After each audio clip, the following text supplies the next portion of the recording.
What's going on, everybody? This is 13 with Superior Mobile by 13, and today I have another new custom Toyota Corolla headlight build for you. It's been about 2 years since my last build, and unfortunately it seems like a lot of Corolla owners either don't know how to read video descriptions or don't understand that these things cost a lot of money. So unfortunately, despite the hundreds of email inquiries that I got regarding that previous set, this is the first time that somebody has actually followed through with ordering another set. So thank you very much for that, Boyd. I appreciate your business, and I hope that this delivers everything that you wanted. Now I'd like to go over a little bit of the key differences between this build and the previous build that I did 2 years ago. The first and most important is the fact that these are aftermarket replica housings. So thankfully the Corolla is a popular enough vehicle that the aftermarket companies got on board and started making these OEM replica housings. So these act and perform just the same as OEMs, but they're not OEMs. And one major difference is the fact that the sealant that they use is PermaSeal. So these aftermarket housings are significantly more difficult than the OEMs to open, and the price point will reflect that. So if you have a Corolla and you're in the market for aftermarket custom headlights, but you can't afford the downtime of not having lights on your vehicle, then I would suggest purchasing the OEM aftermarket replicas, putting them on your vehicle, and then shipping me the original ones, and I can perform the work on the original housings, and that will save you a lot of money. Now, as far as actual performance of the aftermarket LED assemblies compared to the OEM assemblies, I have no way of testing those in-house, so I don't actually know how that's going to perform. So with all that out of the way, let's talk about what I did to these. Just like the original housing, the first and most important thing to do is to smoke out this amber reflector. That amber reflector is huge on these housings, and so putting that translucent black paint on them really helps clean up things. I also removed the chrome ring around the projector just as a little detail, just to kind of keep everything nice and dark, but that was just a subtle effect that I decided to do on my own, and I thought it looked good, so I did it. The real deal of what he paid me to do and what we are doing is Rgbw accent lighting. In this particular case, we did again the demon eyes and the J bars. Is that what we're calling them? J bars? I don't know. They're light tubes. One major difference between these aftermarket ones and the OEMs is that those light bars, the tubes themselves, are a significantly smaller diameter. So you'll see when I change these to the multicolors, some of the colors aren't a perfect match between bar to bar to bar. And the reason for that being is because of the little LED chipsets that I'm using to feed those tubes. You can get them only so close to the tube, and then one of the LEDs is kind of hanging off to the side. So like, for example, red will really shoot down the tube, but blue is a little bit off kilter. So your purple on that one looks slightly different than your purple on that one. It's really not a huge noticeable difference, but if you're gonna be super picky, then you're gonna be disappointed. As you can see, what's blinking right now is the Rgbw Demon Eyes. These are all Diode Dynamics products, by the way, so these guys are just on a color change, and this is currently just set on the white mode. On this particular setup, we're going to be running 2 independent Diode Dynamics controllers, so both of them will be able to act independently of each other. So right now I'm going to show you, I'm going to turn off the Demon Eyes, and then I'm going to log into the J bars, and so now I just set that on blue, that is on green, that is on red, and using the app here we can control it and do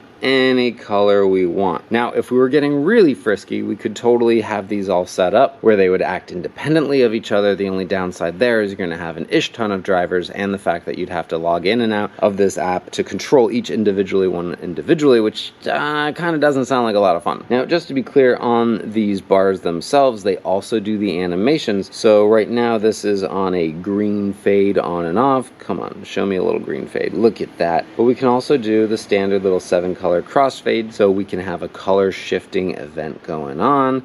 As you can see, it shifts, well, fairly slowly, but that's the idea. The 7-color jump is what kind of shows off Rgbw characteristics the fastest, most efficiently. With that being said, I can also log back into our Demon Eye and set that on a 7-color jump, and now you can see that they're not synced together, which I did intentionally. They're all changing colors. So look at the light parade that we have going on. Cool. On this build, we didn't do any lens etching on it, so basically all we've got is color changing effects and some aesthetic accoutrements of some smoking of the lenses and removing of that chrome ring, but ultimately it creates a really sweet showpiece for a Corolla. And one more final note to make about this entire setup is that I have done this one very similar in style to the previous build that I did utilizing Diode Dynamics components. It is not necessarily the most cost-effective solution here, however, it was the one that I felt comfortable with doing both times. With that being said, I would love to look into potential alternative brand products that I could utilize for future builds that may or may not impact the price point, making it more or less. But ultimately, ideally, I can find a more cost-effective way to yield the similar or same result, but with utilizing different products. Now, with all of that being said, because apparently nobody listened on the first Corolla video, I will reiterate this point. Please go into the video description so you can see what this build costs. Even since 2 years ago when I did the first build,